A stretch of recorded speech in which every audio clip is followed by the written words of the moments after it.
Так, ну что, здравствуйте, уважаемые коллеги. Как всегда, давайте тестировать, что работает хорошо видео и аудио. Пожалуйста, нам напишите. Да, Алена, спасибо. Алена Яшкова нам, как всегда, помогает модерировать с технической стороны нашу сегодняшнюю сессию. Она, когда у нас участвует представительство издательства Оксфордского университета в России, наши сессии всегда в таких случаях разработаны совместно с нашим подразделением в Оксфорде, связанным с повышением нашей с вами, коллеги, профессиональной квалификации.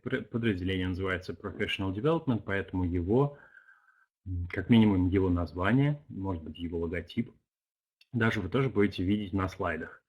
Мы сегодня выбрали интересную тему, связанную с тем, как во время занятий и за пределами класса мы можем в хорошем смысле больше озадачивать, таким образом делая изучение языка более интересным, тех, кто в силах потянуть действительно более высокую нагрузку, чем это предполагает программа или чем это предполагает даже иногда выбранный курс. Ну и курс, примеры из которого мы сегодня будем с вами рассматривать, тоже у нас выбран не случайно. Он у нас является курсом действительно сложным и тоже в хорошем смысле такой приятной сложности. С ним действительно интересно работать и подросткам, и преподавателям. Курс называется у нас Insight, и перейдем сразу к его рассмотрению. Цели я уже буду, наверное, озвучивать на том языке, на котором разрабатывалась сессия. Терминология тоже у нас будет англоязычная, поэтому будем смотреть на сегодняшнюю встречу нашу как на дополнительную возможность практики языковой, коллеги. Ну, в общем, ничего нового, все как обычно по нашим мировым оксфордским стандартам. So we've developed a session taking into objective that will look into how we can motivate high achievers. We'll explore, of course, some practical ideas. We'll be putting theory into practice and see how even in a course agnostic situation, no matter which course you are using or which course you are told to use by your school, you can still motivate the high achievers. We'll connect theory to practice. We'll look at examples of insight that's are interesting and challenging and motivating course. And we will also get some additional information because, as always, we've got interesting events, not issues, but events coming up starting this February.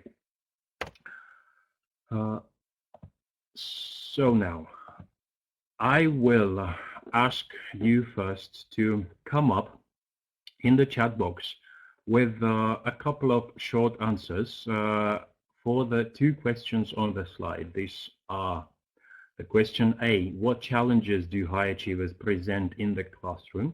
So this is over to you, colleagues. Question 1, question A.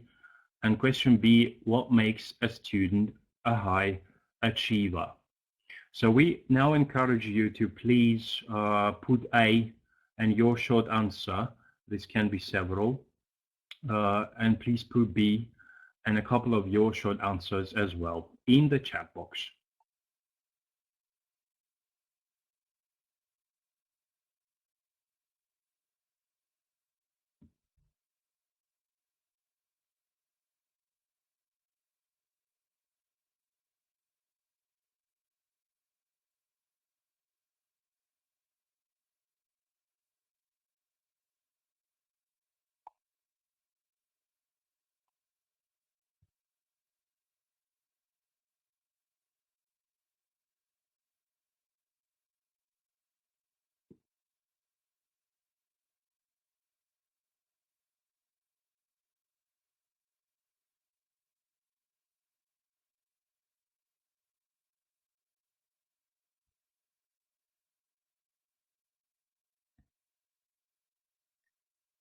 So as said before, yes, thank you, Olga, for taking the question A. They usually ask too many questions and demand all of the teachers' attention, right? They are fast finishers. This is truly so, and we want to challenge the fast finishers to get them involved into either more complex or just into more activities so that they have things to do. More grammar and vocabulary comparing to other students. Yes, this can be one of the reasons. They know more grammar, so they will demand more and more language input. All right, we are pretty much covering the two questions with your answers. So I thank you, Olga, Arina, and Alexander, and Lera. Willing to communicate in English makes a student a high achiever. Indeed. So yes, hello everyone who's joining, and thank you everyone who's been taking the questions. We're now getting further, and we've put some of our thoughts to answer the questions from the previous slides. So what challenges high achievers present for us teachers and every of their peers in the classroom is they finish earlier, they are fast finishers. We've had this answer. They find tasks too easy because they require more language input because they already come knowing more, and they become bored and become possibly disruptive. This is really becoming a challenge for a teacher. Now, what makes a student a high achiever? They like the class, they like the language, they like the subject they're in. They have this talent for learning languages, so a lot of things is fairly easy for them. Also, it's their natural ambition. They are good students. They like to be good students. So this overall combined in that in them favoring the class, favoring the perhaps they also like the teacher, and that's where you win a lot. But anyhow, these are the aspects forming up our high achievers. If we think of motivation, if we don't just think about high achievers now, if we think of extrinsic, and then we'll look into intrinsic motivation factors. Let's start with extrinsic first. I'll ask you a question again. Do you think parental or teacher's approval or examination success is extrinsic or intrinsic motivation factor? Because exam, I'll give you a clue here, because exam success can actually pertain to both here. So peer and teachers and parental approval, they are more likely extrinsic motivation factors. And yes, exam results, if we speak of regular schools exam results, which the students just have to pass, unlike an exam which is an international certificate for a test of English, which they can then use in the future for their careers. So regular examination at school is extrinsic motivation. It is believed by child and teenage psychologists and language methodologists that extrinsic motivation factors are less, so to say, less effective. They make students actually inquire less about the language, about the subject they study, than intrinsic motivation. So intrinsic motivation is in our next slide. And the I think I skipped some in here. Right. Intrinsic motivation factors are autonomy, mastery, and purpose, as you will see in the slide. And this abbreviates beautifully into something like AMP. And if speaking of challenging high achievers, we can focus on the 3 factors of intrinsic motivation and be able to amplify, make our tasks and make our courses stronger following the 3 factors. So autonomy here. Autonomy will have to do with students' autonomy, with students' independence, with their creativity, so that when the tasks are open, less controlled by the teacher, then the students feel more self-involved, less control, and this is where we have this autonomy.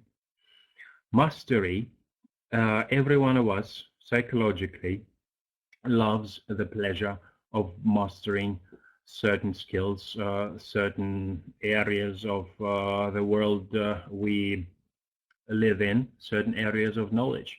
So this will be mastery, the factor that will have to do with mastering certain language sub-skills, as an example, certain new word chunks, being able to use the particular word or say grammar chunk that we've just studied, being able to use that properly. And now proper language usage, proper communication, and also the purpose and the reason why the students actually come to class, why they're taking the subject, perhaps is that they understand why what they need English for. Perhaps it's the international certificate they want to pass the test for. Perhaps it's well, any other reason we are learning languages, and with English now it's something you cannot just imagine yourself being. Now, the purpose why you are actually there. So appealing to all these 3 factors will be the key to how we motivate students and how we motivate the high achievers as well. And in the previous slide, I don't really know why they look sort of messed up. In the previous slide here, we've got some examples of intrinsic motivation tasks. As we were saying, intrinsic motivation is AMP. It's autonomy, it's mastery, and purpose. So as long as our tasks are personalized, where the students can show their creativity, as long as the tasks are interesting in a way where the students can solve problems and thus show again autonomy, show mastery, that they are masters in solving problems. They see the purpose of the task, which is to solve the problem, and the tasks are related to our students' needs and wants. This is always a matter of setting the proper motivation atmosphere in the very beginning of a class. This is why I always used to always use this with my students when I used to teach a lot more than administrating the representative office now. So using needs analysis, a little nice questionnaire with our students, even if they're teenagers, I believe this would work well with the primary students as well. But using this with teenagers, with young adults, with adult students, is absolutely worthwhile. And those of your colleagues who do practice this, you would agree. So please, hello everyone. It's all right. Well, so all right to be late because we are always recording our webinars. So please type in the chat box if you are using the needs analysis questionnaire with your students. I will give you a 10 seconds time for this. With adults only, yes, needs analysis. I think we can post this, or we can also send this with our certificates for the webinars. Yes, you can download the certificate in the right hand side resources box, or click on the sign with folder in the right hand side corners, the top corner. We can as well email the needs analysis, or you can find it on our teachers resources in the Oxford Teachers Club, which I will be quoting as always, because this is one of our key and central platforms for English teachers. So needs analysis is worthwhile using because it's prompting to the students once again to something that they've come for to this class. This reminds them, because we can then introduce a couple of activities with needs analysis. This will then remind them why they came to study English, and help them actually focus on their needs and wants.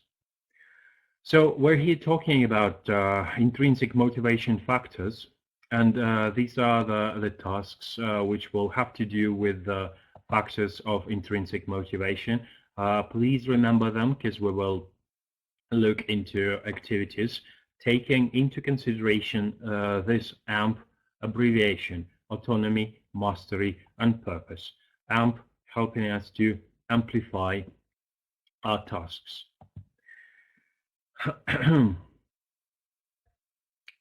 All right. Now, this is an example of a course. This is an example of an activity from our course named Insight, from pre-intermediate level Unit 1. In the very beginning of this unit, the unit's titled Our World. This spread, double page spread for 2 hours of English is about everyday life. Everyday life is the subtitle. We are focusing on reading and vocabulary, and as it always is with the communicative approach in course books, is that we integrate all the 4 skills. Not only we could concentrate, we could focus on sub-skills of one particular language skills, but because it is a communicative class, we will both speak and listen, we will both read and write. Now we will start from speaking and ask the students, again, think about the AMP motivation factors, which are always personalized. We will ask the students, as you see on the slide, which are the things are most important to them, which are least important, we'll ask the student to rate the nouns from 1 to 7. There's 7 nouns we've got, and the students will have to rate them, and also discuss in pairs or groups why they put family as number 1, or why they put free time as number 1. Their answers will differ. They will have to compare their answers in pairs. Now, this will be an introduction to this whole unit named Our World, in the section of this unit named Everyday Life. And because we'll be focusing on the intrinsic motivation factors of autonomy, something that's personally important for the students, we will ask them to look around the tasks of the whole unit and try and guess or look and decide which tasks will have to do with something that they've rated as number 1, with something that they've rated as most important for them in particular. This little trick will help us set the intrigue, encourage the students to wait, to anticipate the particular task or topic that is coming ahead of them. Again, this will prove that the content of our tasks, the content of the course we're using, is appealing to their intrinsic motivation factors. So we always recommend that the teachers follow the guidelines in the teacher's guide, in the teacher's book, which is like a user manual to an appliance, something where the authors describe what they actually meant by a particular task in the student's book. So never ignore the teacher's guides, and I'm sure you colleagues never do. But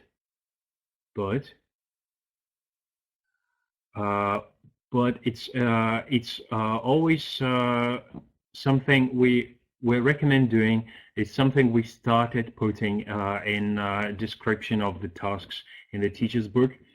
Is an alternative way, an extension exercise, how we can go about a particular activity.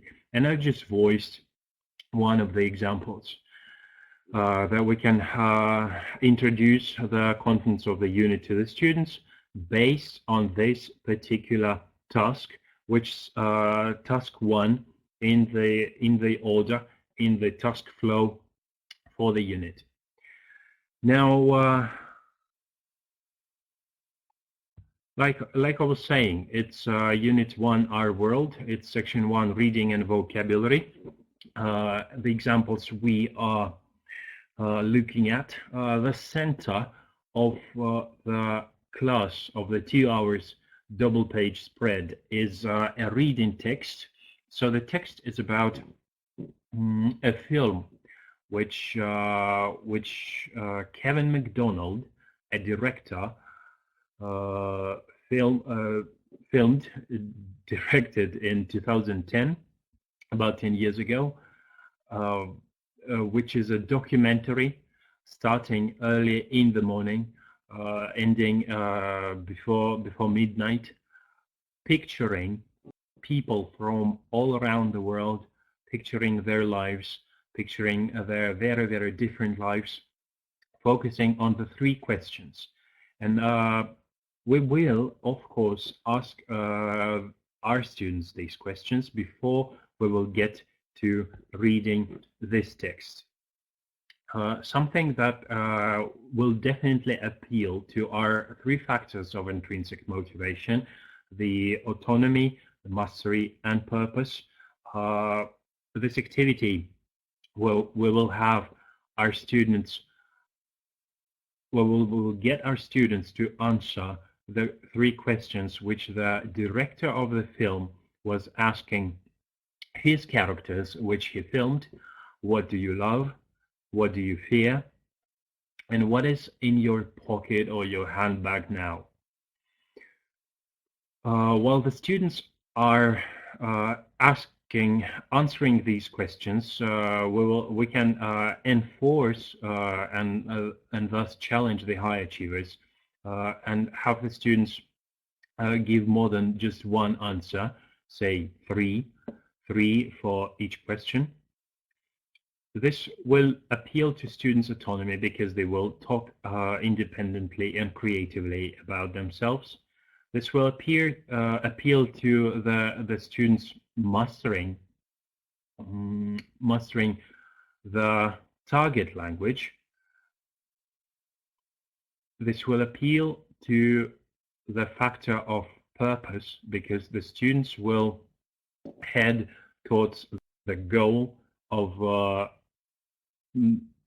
getting the task to be communicative, getting to the communicative solution of communicative purpose, if you like, of the activity. The text will be followed by an explanation of how compound nouns work. Compound nouns, which consist of more than one noun. We will get the student familiar with what collocations are, because the issue of collocations will as well have to do with nouns being compound. And this example of the activity, make 10 compound nouns with the words. This will again be a demonstration of how our students will master the skill of using the compound nouns.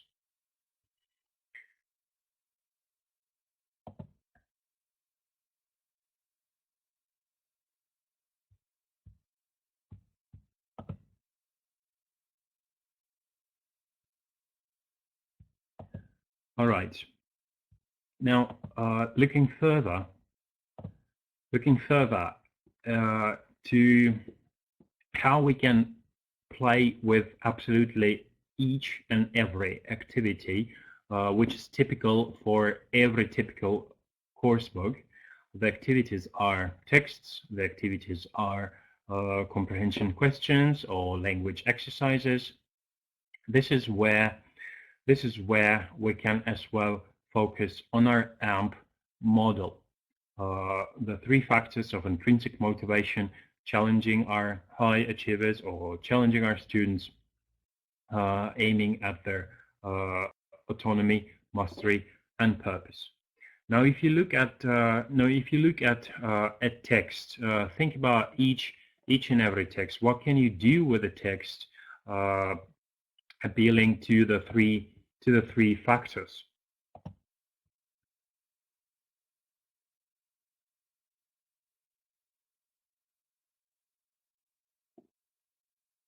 So our high achievers, or we can give this task to every student, our high achievers can write additional questions for a class to answer. And the autonomy will be here that the students will independently decide which questions to ask. So we give them this sort of freedom, we give this illusion or maybe true feeling of independence. Their mastery, when they will be writing additional questions for the class, is learning more about the text plus additional background knowledge, perhaps peripheral things if this task goes for homework. And the purpose in our trinity of autonomy, mastery, purpose, the purpose will that the students will want to make the questions understandable but not too easy. Again, this will be on the teacher's side to set the task clear as this. Say, make the questions understandable but not too easy for the rest of the class, so it is a challenge. So it is a challenge for the rest of the class, and it is a challenge for the high achievers. What you see in the slide, sorry, I'm getting back here. What you see in the slide is an extract of another reading text from inside. But as I was saying, we can do this around each and every typical text in a course. This is an extract from a text. The text is about volunteering in Africa, and this volunteer describes their typical day, from getting up at 7, going to bed at 10ish or whatever. So the text is practicing past simple in comparison with past indefinite, I believe, or past continuous. Doesn't matter. What else can we do about a text? Suggest our students or our high achievers to write a little paragraph to the story about what happened next or about what happened before, and then give it to the teacher, or ideally, and in fact even better, to save the teacher's precious time, read it out to the class and save everyone else's time. Or even better, exchange with others. So there will be peer check, and I like setting the fixed lists of text checking criteria for the students. It can be in the form of a classroom poster on the wall, the criteria for our students' texts to be peer checked. This will be the content. This will be sticking to the points, relevance to the topic, whether all the points are covered. This will be sticking to the style and to the genre, and of course this will be grammar and lexis accuracy.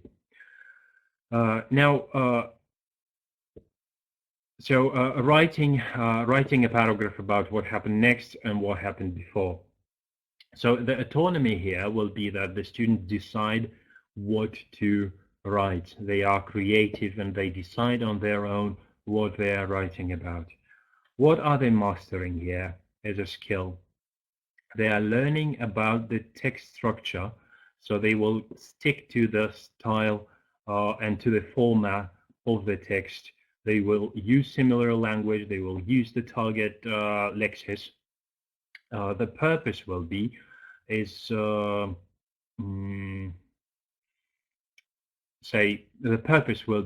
getting other students who read it interested in what they read. When you set additional activities which motivate and challenge our students and our high achievers, beware that purpose is the factor in our trinity of AMP, intrinsic motivation factors. The purpose is something that will require more teachers' input in setting the scene, in setting the proper instruction the students understand. So purpose is why they write this. This is important with every bit of writing we attempt. So we write because we want this reader to get interested in what they read. The purpose will be that we will then discuss it, perhaps, time allowing. The purpose will be that we'll decide altogether if this ending or the beginning of the story really works. Now, talking about how we can go about a language exercise, which as well something very typical, is we can have the high achievers write additional gap-fill sentences. Gap-fill sentences, again, is giving us independence. They are creative with them. They are managing the skill of preparing similar sentences. The purpose is that they will have to prepare an additional task. It is a particular lexical set. Then they could add more words from and then use the dictionary. This can be another purpose or another skill that is being mastered. Now, what's important here is, as you see in the bottom part of the slide, is that we want to give our students and our fast finishing students, we want to give them open and less controlled tasks. And why is this? Is as I'm sure you very well know by now, because we want them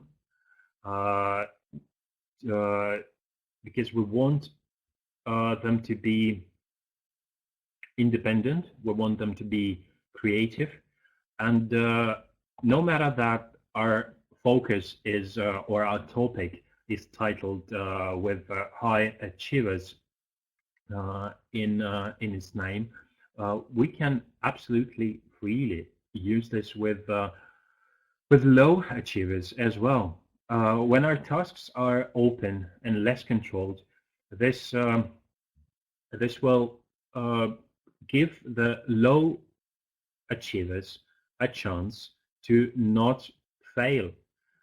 This will give them this same independence. This will appeal to other intrinsic motivation factors, and this will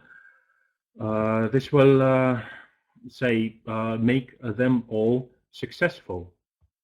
An example here can be writing a dialogue, for instance. Now, excuse me, mixing up the slides. All right,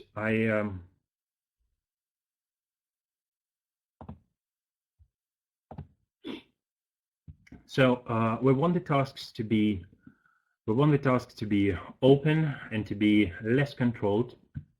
But as we were saying, it's still an illusion of freedom, because we want all activity in the class to be monitored. We want our students to get teachers' feedback on their performance. Now, yes, while our tasks are open and less controlled, we want our students to have proper skills of planning, so that they can always think of what they are speaking or writing about. This is especially important as you see when it comes to productive skills. So when it comes to open tasks, then we need to ensure that the students have time and activity which will help them prepare. This will be getting familiar with samples. This will help them, an activity which will help them practice looking at a sample activity from the listening or from video. Luckily, we now have good chances to use videos in the classroom. The students will see what their product, what the result of their productive skills practice should be like. The students will need this help and the scaffolding when performing in their productive tasks. The plan on what they will have to speak about or what they will have to write about, so that they can brainstorm their ideas what they're writing about, understand the purpose of who they write to, understand the format and structure of their speaking or writing texts. So the tasks are open, as you see. The tasks all appeal to our trinity of A and P, trinity of autonomy, mastery, and purpose, motivational factors. But this support and the scaffolding is something important and something we want to watch out and make sure that it is there in the books or in the course or in the material we're using. In the end, it comes to reflecting. Reflecting will be feedback from the peers. Ideal is the way when we can have our students do the paperwork with the checking for their own. They just swap their papers. They swap their texts, and they use the criteria and do the peer check. Of course, the teacher's feedback is necessary, and we will get there real fast. We'll get there real fast in about 1 or 2 slides. And in this slide here, I just wanted to focus a bit more on how we can work around a text and how we can motivate our students and challenge them more. So this will help breaking down work with a reading text into the 3 standard stages of pre-reading, before reading, of while reading or in reading, and something we do after we read the text. So this picture in the right-hand bottom corner is an example of an activity from Insight Pre-Intermediate. The text is titled "Around the World on the Number 7 Train." It's an existing train in the city of New York. The text represents the massive power of the population becoming really global, becoming at the same time very different when it comes to individuals. It is a short text, but we can activate background knowledge.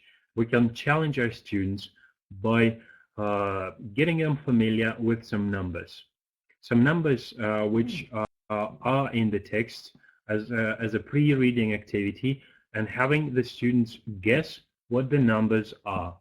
Say, what is this 8.2 million about? What is this 2.9 million about? Then, as an activity to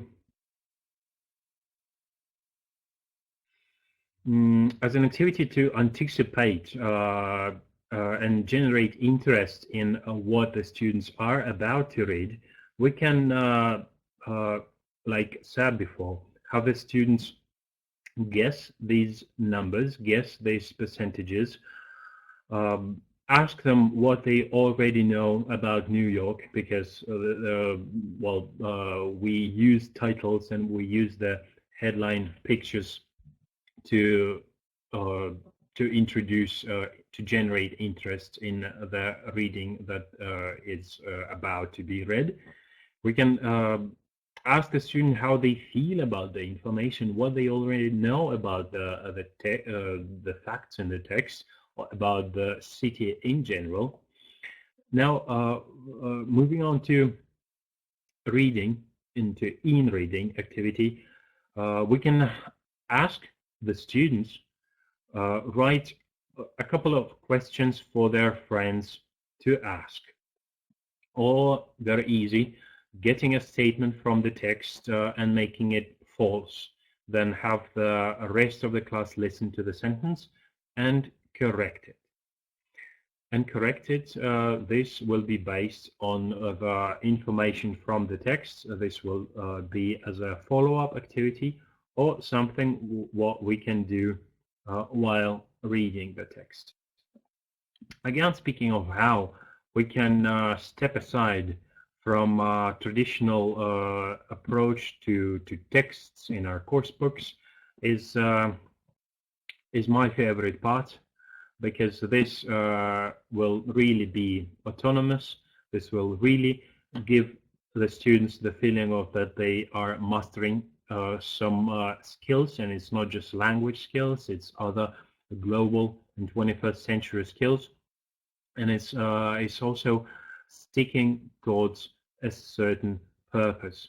Now, it's after reading activity and the research.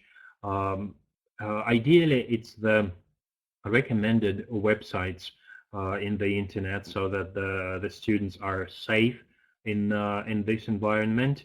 The students can research other cities. They can research facts about immigration in their city or country. That's where we'll have personalization as well. They can research being an immigrant. They can write a little abstract on a little text on what it's like. Imagine what it's like being an immigrant, or perhaps this will be a situation that is one of their own.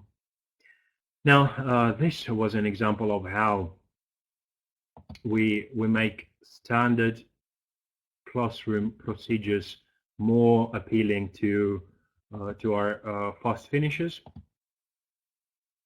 And something that's important to take to keep in mind when working with high achievers is how we teachers give them our teachers feedback, how we monitor progress, and how we give feedback, starting from praising the high achievers. This will be worthwhile, considering that they, as very good and ambitious and skillful students, they are pretty much used to simple praise. Just saying good job to a high achiever will just not be enough, and it will not feel enough. This is where we can use up their energy and challenge them in a good way, of course, as we are speaking of challenging the high achievers in a good way. Having them do the error correction, for example, so that this is demonstrated to the rest of the group. Errors in pronunciation, or we can have them do the monitoring for the rest of the group and the rest of the class, spot the errors. This will appeal to the high achievers, and this will be the constructive praise. Don't be afraid to really give out more recommendations. This is why we put this word constructive into the first line, into the first bullet point on the slide, because as I was saying, just a phrase "well done" or "good job" will just not feel enough for a fast finisher. They will need more constructive praise. They will need more constructive feedback, and we can use them to monitor and give feedback for the rest of the class. Always favor pair and group work. This is what we're saying in all our professional development sessions, because this saves teachers time. This gives the low achievers more courage, so that they are not put into the spotlight in front of the rest of the class. When they work in their little groups, when they work in pairs, they can each contribute, no matter how fast or how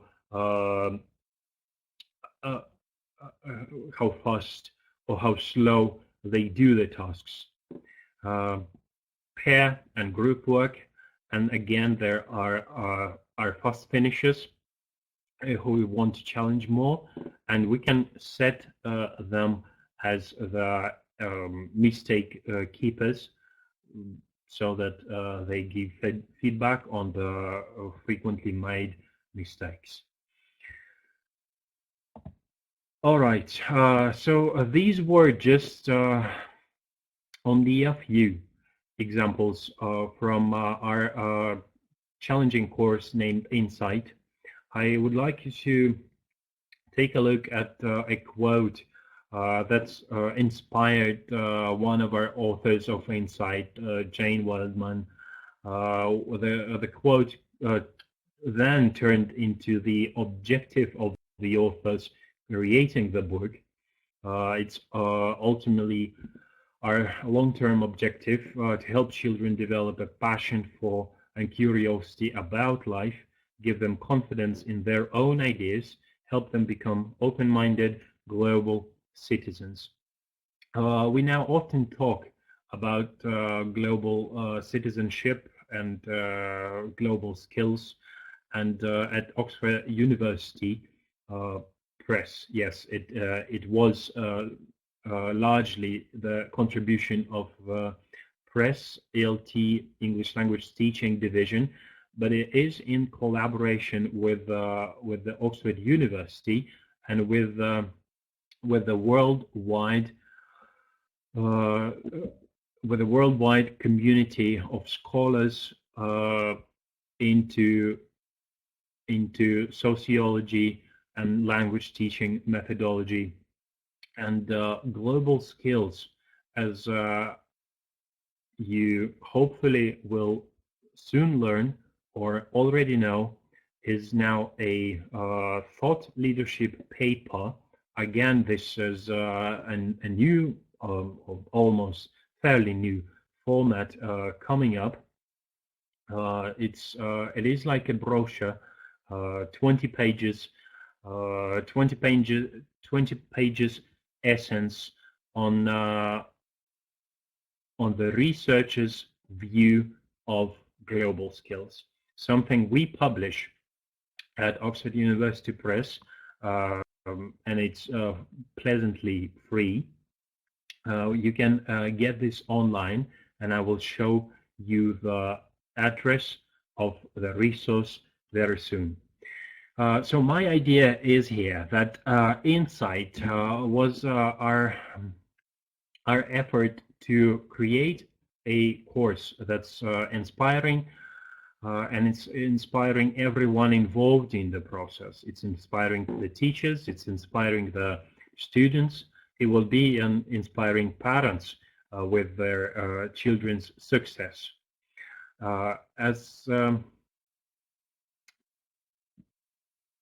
As something that's put into foundation of the course by the authors, it is that we wanted to make the students get to know more about the world around them, because it's the age of teenage, when they are very curious. It's also when we want to get them curious, and when we want to give them as many facts as possible.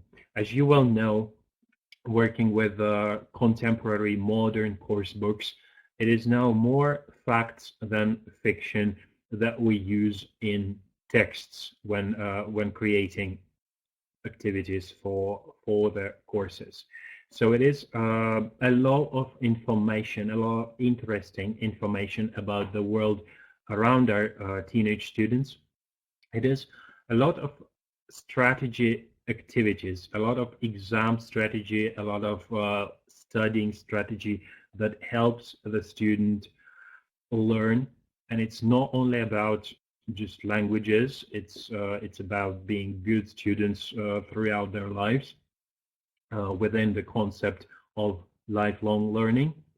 And it is, of course, the challenging language input. Insight is officially considered one of our profound, I will put it this way, our profound advanced courses with huge factual and literary focus, and there's a lot of additional language information as well.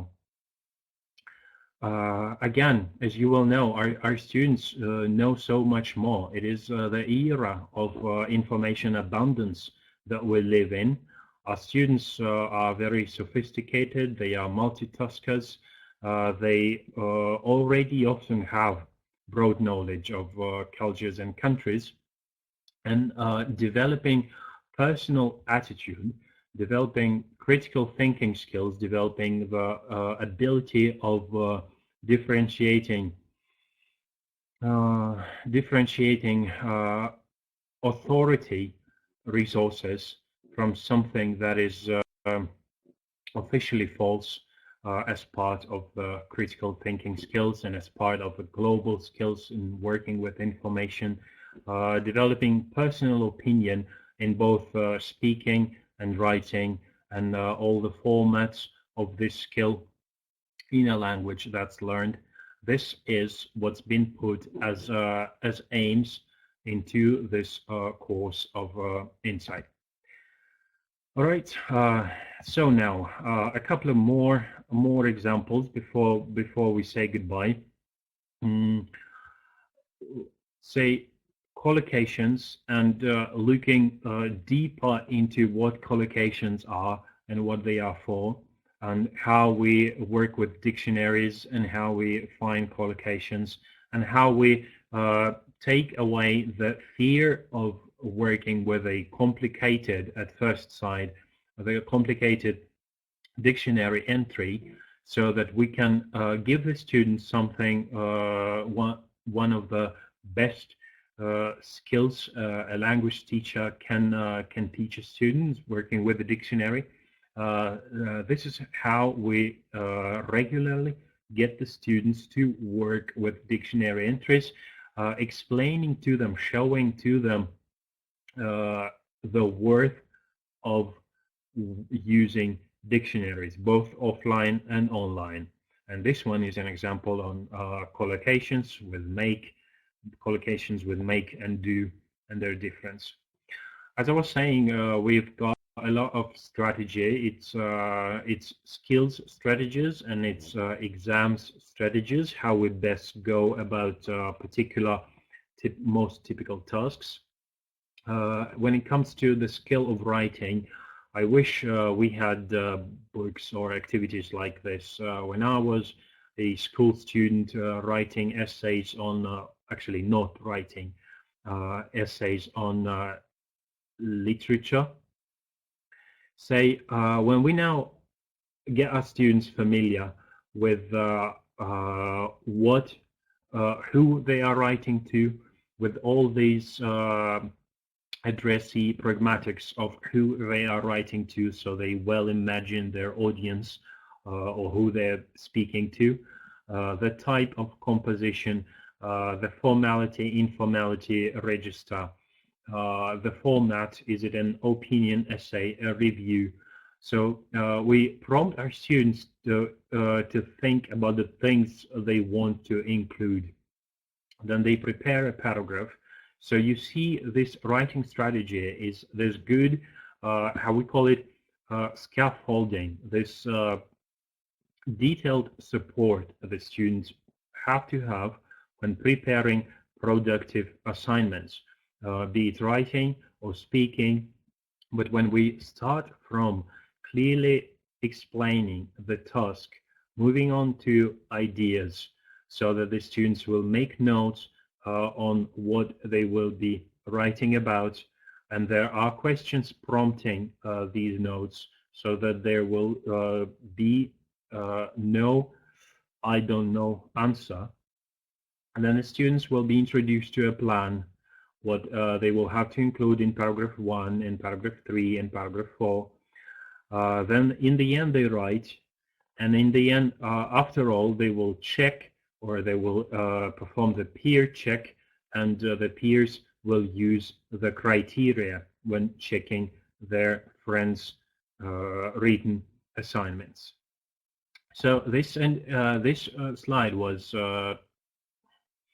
aiming at introducing how proper scaffolding, how detailed support is important when it comes to written and spoken productive assignments.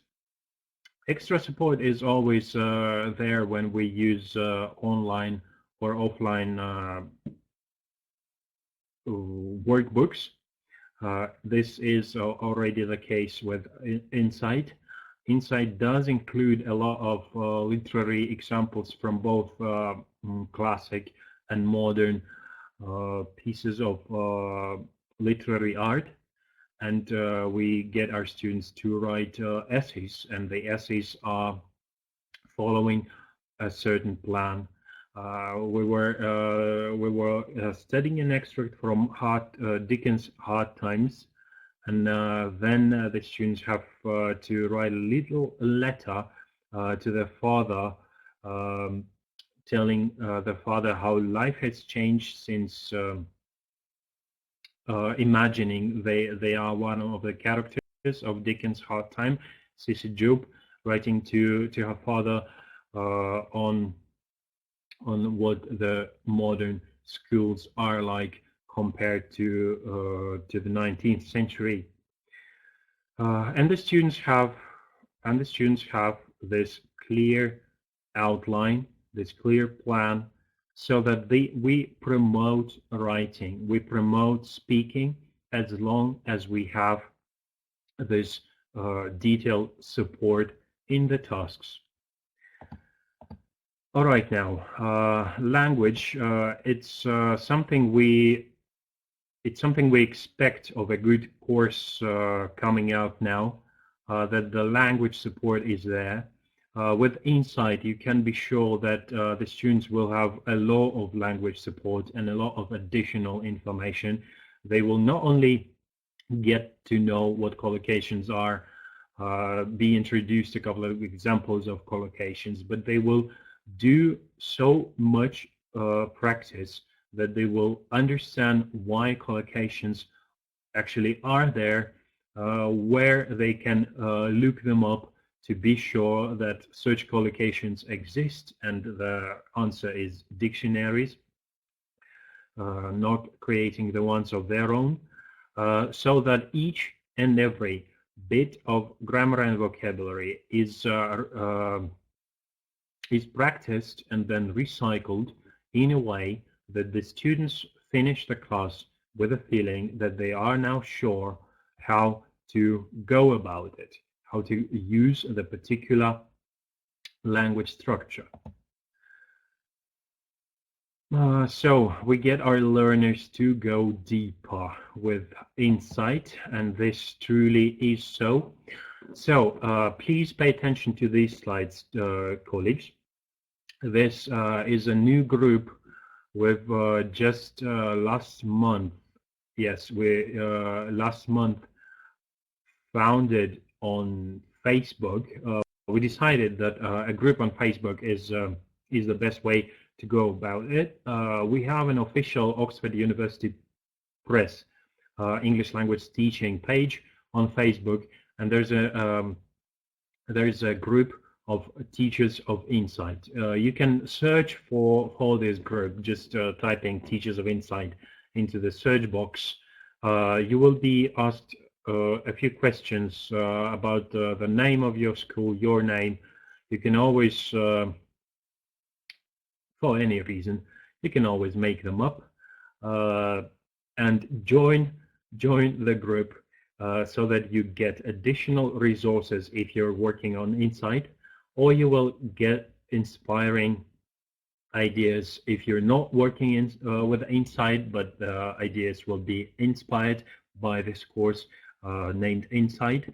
And because Insight is now starting to develop its new edition, the former and the present edition is it's still there, and we have wonderful teachers favoring this course. The schools and the classes which want to challenge the students, they go for this course in particular. And this group on Facebook is out now for the teachers. I was mentioning this resource a couple of times, and I'm sure you already know this by now. It's our elt.oup.com.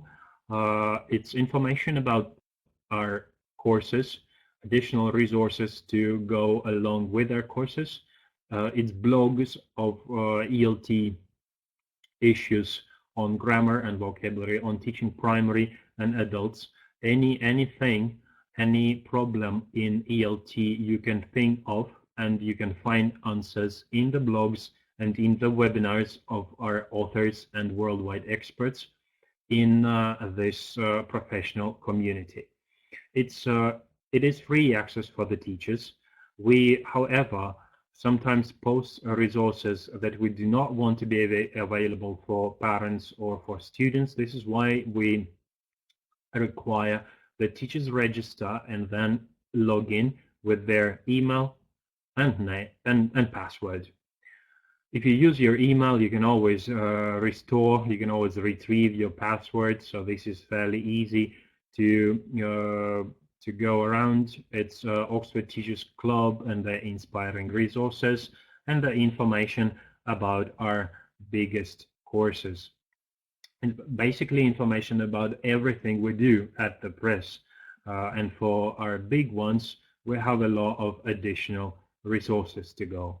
So you can find information on Insight. You can find sample pages if you just type Insight into the search box. Oxford Teachers Club. And the last one thing I wanted to mention today is our conference that is coming in 2 weeks' time from now. It is the Oxford ELT online conference. There's a big weekend ahead of us this week, and in the end of next week, starting 27th February, we will be introducing several interesting blocks of topics. It's global skills, it's testing and language assessment issues. It is vocabulary. It is teaching vocabulary, problems with vocabulary, solutions with vocabulary. And it is, of course, the technology that we can use or that we still do not use in our classrooms, but we want to be inspired. In the slide here, you see some of the topics which are included in programs for Thursday, February 27th, following on Thursday, and then there's shorter sessions on Friday and Saturday. Where you register for this is the previous address which I was showing, elt.oup.com. I will keep this slide as the finishing one for our session today, because in the bottom you can as well see the address. It's oup.com or elt.oup.com, doesn't matter, but you will find information about ILTOC, ELT Online Conference 2020, and you can register. You register for free, but this comes up into your calendar.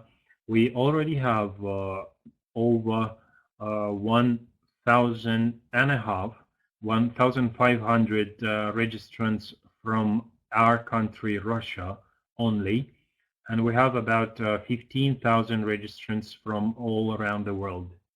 This will be in form of webinars, but it's always worthwhile joining the live streaming session, because you can ask our experts your expert questions. At this point, I will say thank you for participation. If you have any questions to our technical support or myself, please ask now. So the websites are in the slide. What else? What else? Sorry, I basically covered everything we wanted to mention today. Большое спасибо, уважаемые коллеги.